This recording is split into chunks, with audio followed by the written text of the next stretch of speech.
Hi, and welcome to the U World Order Showcase podcast. I'm your host, Jill Hart, and with us today is Ral West. She is a business coach who helps business owners create a smooth running business so that they can overcome overwhelm, accomplish more success with less stress, and live the life they deserve.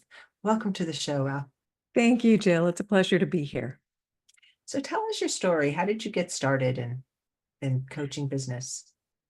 Well, the story begins over 40 years ago, which is when I began my entrepreneurial career. And that was with a very small business in Anchorage, Alaska. I was doing marketing consulting and advertising and specializing in tourism.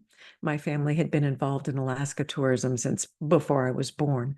I grew up in Seattle, but I migrated to Alaska in my 20s. And that's where I started my business and met my husband, and I've been here ever since. So we've grown and owned and sold businesses throughout that 40 years.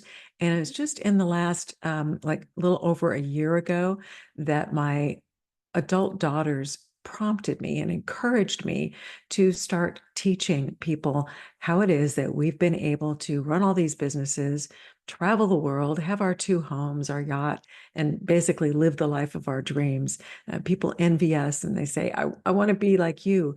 And so our daughters said, well, Mom, why don't you just teach them? You know how it is that you got there. So that's what I decided to do. So I started this new business called Ral West, Living the Dream. And I've developed an online course that will be launching soon. And just working with entrepreneurs to help them have the life that they really want and have their business too, sort of a have your cake and eat it too concept. And that's much easier said than done in today's world. I come from the offline world and the online world. When you were first starting out, the internet wasn't a thing. It was, Correct. you were knocking on doors and having face-to-face conversations. I used to call it belly to belly, um, with people. So it's interesting how you've been able to like translate all of that over to an online sort of enterprise. And how has Yeah. that worked for you? Well, it's a huge learning curve for me because all the technology that's being used these days is, way beyond, what I'm used to. But I enjoy learning. I'm kind of a junkie about, learning new things. So that part is fun. But the approach that I'm taking is that the concepts that I've used throughout my 40 plus years as an entrepreneur, those concepts are timeless. They're like generalized principles. And that doesn't change. Now, the execution and implementation of those principles, of course, that changes like almost day to day these days. Yeah, I mean, particularly with it's been AI. 15 minutes. Yeah, yeah. Yeah, how to use AI and which app or technology or software or whatever is the best. I mean, there's gazillions of choices out there and it's rather overwhelming. So I'm not going to be necessarily pointing people into like this is the exact, software that you need because it's going to be different for everyone and there's just so many options and as you say there's a new one, dropping every 10 15 minutes. So it's really about the philosophies and the principles that you need to engage in your business so that you can operate the business in a way that the business can kind of run itself and you can oversee the business from a 10,000-foot level instead of being up to your eyeballs in the day to day. And we were there. We were totally day-to-day mom and pop operators of our business. And we figured out that for one thing, we couldn't sustain that because it was exhausting. And it's a wonder we ever conceived two daughters because we were so busy, And it just that's not sustainable. And we also knew that you can't sell a business or transition to any kind of a meaningful exit if you are the owner operators of the business. You have to duplicate yourself and extricate yourself from that day to day to give the business more value. So we figured that out and grew the systems, grew the team and the culture and everything else that goes along with that, and got to a point where we could hire a COO and a CFO to run the business for us. And we were able to, have our second home on Maui and travel the world. And then eventually we sold our business to Alaska Airlines. And that was a beautiful exit. Of course, we didn't stop there. We created some more businesses, and we've had some more exits, and we've learned to pivot as the economy changes and the world changes. Would you say, let me ask it this way, because I've heard from other business coaches that it's a good idea to have the end in mind when you start a business. Mm. Would you say that's valid advice, or would you say just start? Well, both. You do need to just start. I mean, some people get that analysis paralysis, and they say, "Oh yeah, I really want to do that," but then they let fear and everything else stop them. So you really do need to just jump in and take action. I mean, the business that I started, I didn't know what the heck I was doing, and I just opened my doors, and then I kind of learned as I went along. But I think it is a good idea to have a future plan for yourself personally. What do you want for your life? And then the business needs to fit that plan. So whether you intend to work forever, that's fine. But how do you want that to look like? And how much time do you want to spend working? And what else do you want to have in your life? And how can the business support that? So it's either, run the business forever, pass it on to kids, uh, exit the business with a sale, whatever. You don't need to have the exact exit figured out, but you do need to have a vision for what your life is going to look like, what you want it to be, and go from there. I think of it as knowing when you've become successful for yourself. What does success look like for you? Right. How do you So that define it? how do you know you've arrived if you don't have a destination in mind? Yes, and that definition of success varies from person to person, Absolutely. obviously. For some people, it's a certain financial Mhm. achievement that they're looking for, like I need to make X amount of money a month or a year, or I need to have a net worth of X amount before I can feel like I made it. Or for other people, it's lifestyle, how they want to live their lives. And for some people, the material possessions and the money is not as meaningful as the quality of life. Yeah, to all of those things. Interesting how I've been an entrepreneur for 40 years also. We're probably about the same age. And it's interesting how so many things have changed, but the fundamentals always stay the same. Mhm. Yes, And exactly. it's really all about relationships and getting to know people. And ultimately it's having an offer and an audience that wants your offer. Yes, that's true. A long time ago, we had a mentor tell us that you've got to find the pain, find the pain point and then figure out how you can take away that pain. And then you know that you've got a product that people want. Yes. And be able to present it to the people that have that pain, and not Yes, to present it to everyone, because it's going to be very frustrating and ultimately right. very expensive for you to just like which is an easy thing to do today because of social media. It's Mhm. because we tend to like go out there and just plaster our stuff everywhere, and then you're not really talking to your ideal audience for the most part. I mean, there are Yeah. some people that are really lasered in on it, but most entrepreneurs, when they're just starting out or they're becoming coaches, or they're just they've got the training to do the thing that they want to do, but they get confused as to where the message needs to go. And so their message gets really diluted and it ends up not really reaching anybody. Mhm. Well, people try to be that one size fits all, Mhm. and that's not necessarily needed. And another thing that I've heard many times is that people say, "Oh, well, I can't do that because there's already thousands of people offering that." And then I've been told, you know what? There's only one you. So there's only one you that's delivering your message in your way. And there's going to be people that will hear it from you better than from someone else. So don't be intimidated by the idea that, there's too many others already doing that. I mean, it's sort of like saying, oh, why write a book? There's too many books being written. We don't need another book written. Well, really? Well, no, that's not true. There's always room for another because there's a different message from each of us. Each of us have a gift, a message, a mission, and we need to follow that and realize that there will be an audience for that. Might not be millions of people, but does it need to be? Exactly. I've interviewed so many coaches over the last year and a half that a lot of them are doing the same things. I mean, ultimately, all coaches do the same things. It starts with your internal work and then your messaging and the fundamentals, because the fundamentals are the fundamentals.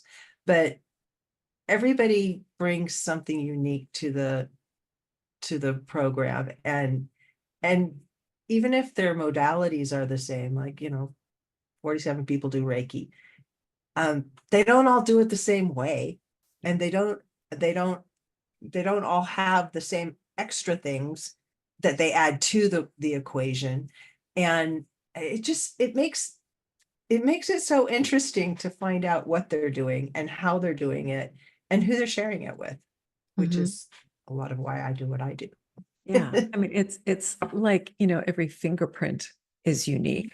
Yeah. Well, each one of us is unique because we bring to the table all of our experience and everything that we've learned. It's a multifaceted background that you're bringing into your work. Nobody can duplicate that. Nobody. No, they can't. And that's what makes it so special. So do you work mainly one-on-one with people, or do you do group coaching? How does your program work? Well, mostly I'm developing this online course so that I can get to a broader range of people that way. And I have a lifestyle that I'm protective of. We love to travel, and I love to spend time with my family and friends. So I don't want to um, be tied to a one-on-one coaching kind of schedule. So I figured that the online coaching would give me the ability to get the message to people that need it and do it in a cost-effective manner for them and allow me the freedom to live the lifestyle that I want. And down the road, there'll probably be some more group coaching and maybe a mastermind group and so forth. But for right now, I'm just focusing on getting the online course out there. And it's going to be an affordable price, and it will Mhm. it will make a difference in people's lives if they take the course and actually implement what I'm suggesting. They'll find that they have freedom. And that's ultimately what most of us want is freedom. And freedom, financial freedom, all the freedoms. Mhm. Freedom to just, So take a long hot bath if you want to have the time to do that. it's a thing. Yeah. It's a real Take, thing. take that walk in the woods and, whatever it is that floats your boat. And taking time for yourself really does actually help your business.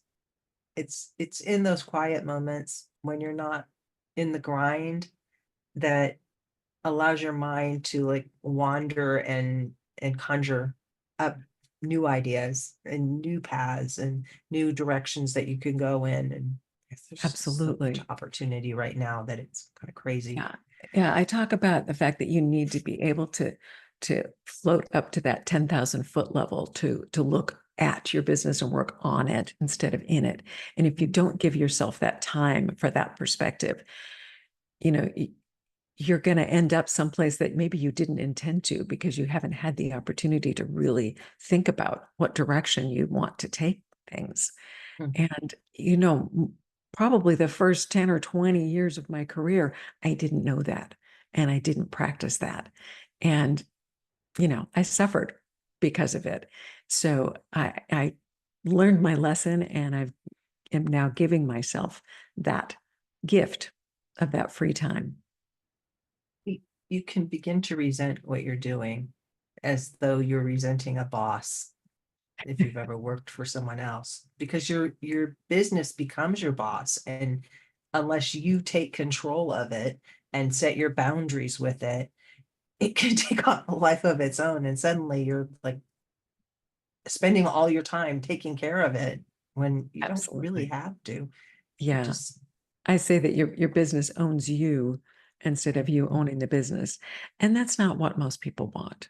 They get excited about being an entrepreneur and saying, oh, I can chart my own course, I can do whatever I want to do. And then pretty soon, no, they're totally engulfed and overwhelmed. And it's like, what happened to my life?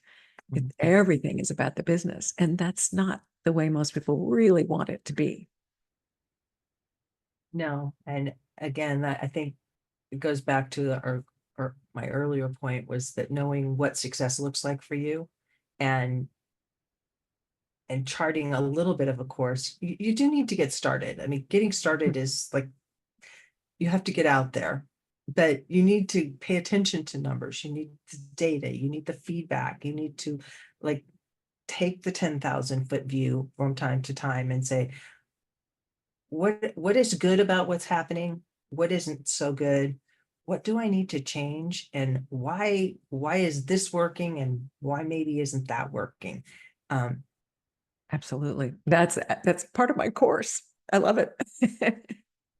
Yeah. just the fundamentals, the Yes. fundamentals are the fundamentals. But most people, when they become entrepreneurs, don't understand what the fundamentals are. And Yeah. so they just jump in and they start, maybe they spend some money and build a website because they heard they needed to build a website. You don't need a website It depends on what you're selling and to whom as to whether you need a website. So yes. And it's there's always an it depends. anymore. Um, but yeah, you're right. I mean, some of these principles have been taught for many, many years. I mean, Napoleon Hill, wrote Mhm, his Think and Grow Rich, what in the 1930s or something. mhm, And there's the total quality management system that Deming did in the 40s and 50s. And mhm. that's all about using data to measure your progress and put quality control measures into place and all of that. That hasn't changed. I mean, the techniques that you use and the software and so forth, yeah, that's all new stuff. But it's really the same point. Mhm. It's totally the same point. And it's easy to just say, oh, those are just numbers. Oh I no. don't like math, and wander off into the toolies, but you're going to find yourself off in the toolies if you don't pay attention to it. Absolutely. You really do need to track where you are. And it's not just about the financial numbers too. I mean, there's numbers in terms of, you know, what kind of customer satisfaction you have. You have to measure, what your feedback is and have a system in place to gather that feedback. And if you don't, then you're missing out. You can't craft your product to meet the market's needs unless you know what it is your market is liking and not liking about whatever your product is. And it even gets down to how many people you need to reach out to Hmm. in terms of advertising, because Sure. everybody's got to advertise as much as I talk about coaches a lot because I work with coaches, mostly life, Yeah. health, and transformational coaches. So from my experience, they tend to be more feeling related rather than data related. Mm. And they wander into trouble with that because then they find themselves burning out and they don't understand why they're burning out, and they don't want to talk about things like marketing, which is just a fancy word for advertising, getting your message out in front of people. Right. um, and if you don't know what numbers you need to hit or how to use the marketing or advertising effectively. And I'm not even talking about paid advertising, free advertising, things like posting on social media or coming on podcasts, doing it succinctly and strategically rather than randomly, which a lot of people do, um, is important. And it's all comes back to the numbers and knowing your Right. numbers. And You have to know where your business is coming from. mhm, And there is such a thing as acquisition cost. mhm, What does it cost you for each customer or client that you're bringing in. And how do you know that? Well, you're not going to know that unless you're doing some tracking and some measurements. And then you can make decisions as to, well, do I need to actually place ads on Facebook or LinkedIn?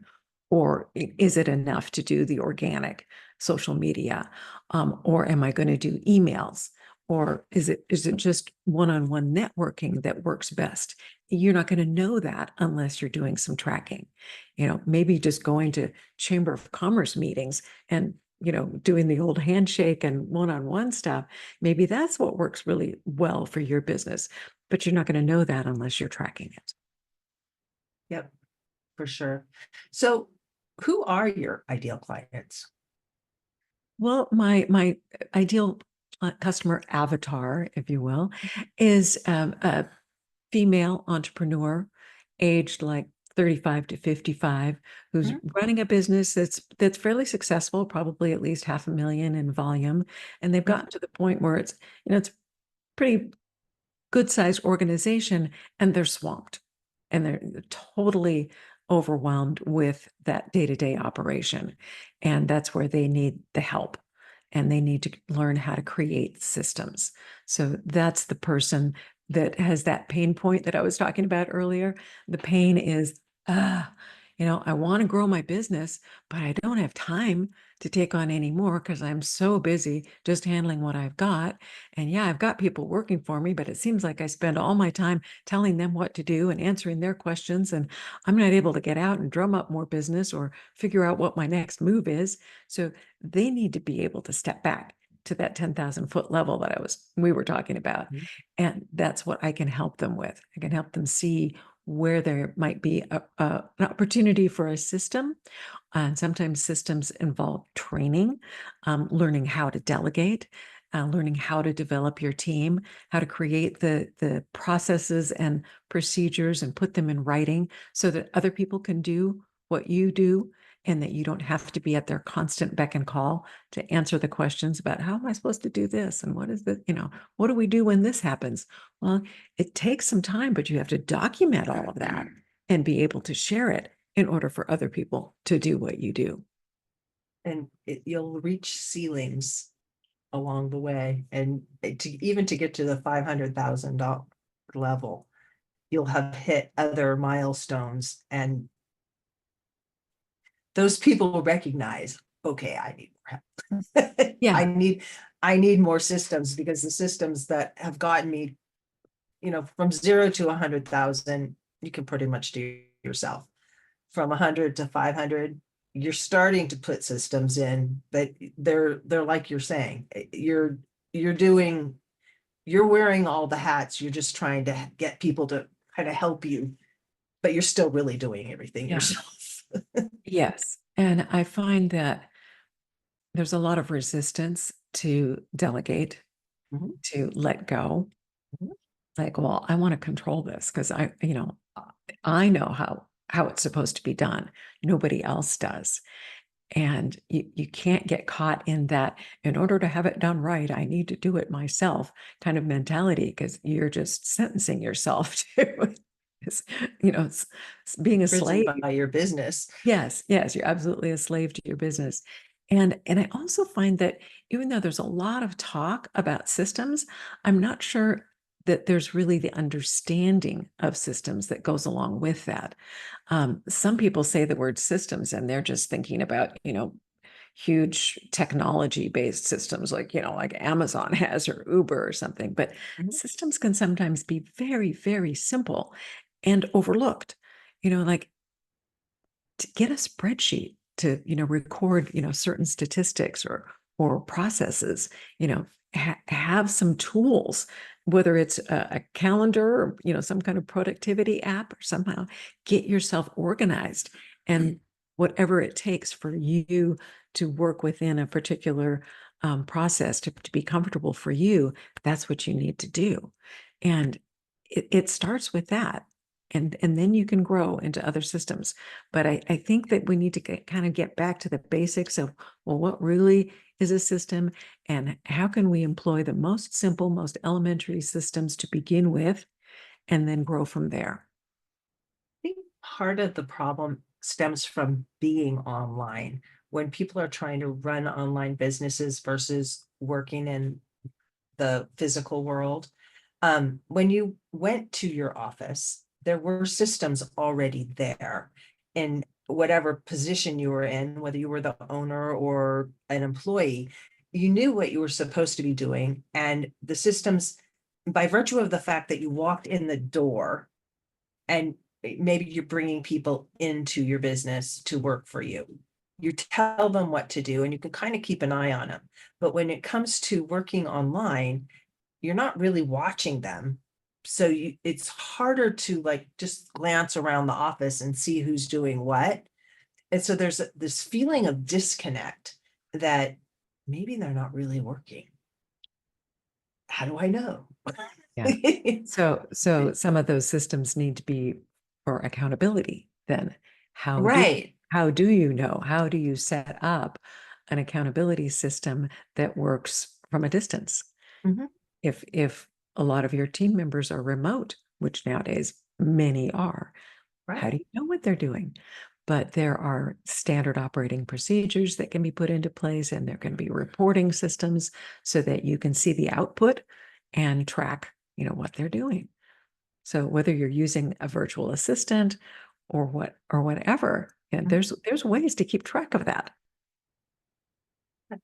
Yeah, there are. I know that there are, but a lot of people don't really, it doesn't like when they're doing it all themselves. And then the idea that there are actually ways that you can grow and expand, and you don't have to have a physical office to do it. Which I think Correct. is pretty Yeah. amazing with what We, you're doing. nowadays, well, I say nowadays, it makes me sound like a dinosaur, but we can be so creative about how we want to run a business. It doesn't have to be brick and mortar like it did many years ago. And we can establish our own hours. We can establish our own processes. I mean, our products, we're wide open. So be creative, but understand, like we've been saying, is that you've got to track some data. You've got to know where your customers are. You've got to certainly track the finances so that you know what you're being paid, and make sure that your costs are in line with what your revenue is. You don't want to be charging too little to, you need to cover what it's going to cost you to bring in those customers. And you have some infrastructure, even if you're working from your home, you have internet, you have computers and so on and so forth. There's things that have to be paid for. So, you need to take all of that into account. And you need to have some accounting system. Absolutely. And you don't need to do it yourself. That's one of the first things that I would outsource, is like the bookkeeping. Get somebody else to do that. And I've got all kinds of systems for communicating with my bookkeepers who are remote. They're thousands of miles away from me. And yet I can communicate with them from wherever in the world I am. Mhm. It's been very fascinating. I know that you offer a quiz and another um, value offer. Yes, yes, I have a document called the 6 Essential Secrets to Business Success. It's kind of a tongue twister, but that's available on my website for free, as well as a quiz that you can answer the question, "What's holding your business back?" And we'll give you some feedback when you take that quiz. And you just need to go to www.ralwest.com, RALWEST.com. Real simple. And we'll be sure and put that link in the show notes Thank you. below this episode. So, Ral, this has been really a fascinating discussion. What's the one thing that you hope the audience takes away from our conversation today? Well, I believe that there are no limits to what you can do, and you do have the ability to craft the life that you really want, and you deserve it. So go for it, and just make sure that you have the mentors and the support system that you need so that you can get things done and still have the life that you want. So, thank you so much for joining me. Yeah, thank you, Jill.